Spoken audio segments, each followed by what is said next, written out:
Halo, Assalamualaikum warahmatullahi wabarakatuh. Perkenalkan, nama saya Erga Andika Purnama Alam.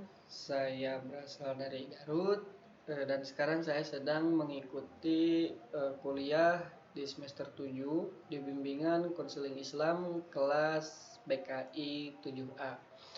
Pada kesempatan kali ini saya akan sedikit membicarakan mengenai bencana. Ya, bencana adalah rangkaian peristiwa yang mengancam dan mengganggu kehidupan masyarakat, baik yang disebabkan oleh faktor alam atau non alam ataupun faktor manusia, sehingga mengakibatkan timbulnya korban jiwa, kerusakan lingkungan, kerugian harta benda, dan dampak psikologis.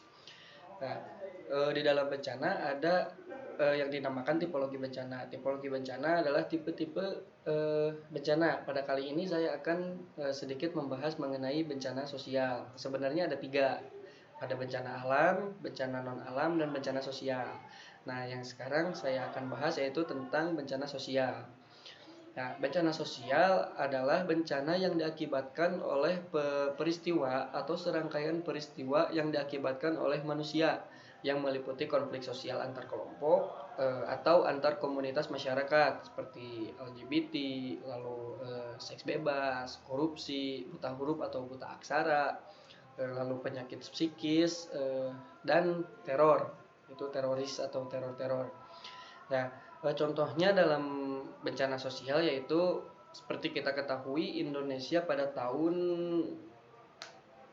dulu ya, pada tahun 1965 Indonesia pernah mendapatkan teror dari Partai Komunis.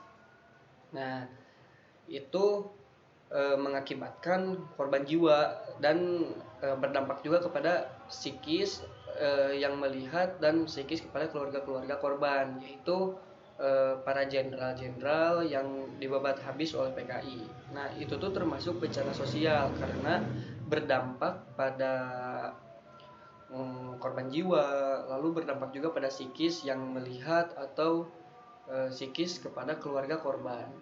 Nah, lalu pentingnya itu dalam konseling pasca bencana adalah untuk membantu memulihkan psikologi dari masyarakat yang terdampak bencana.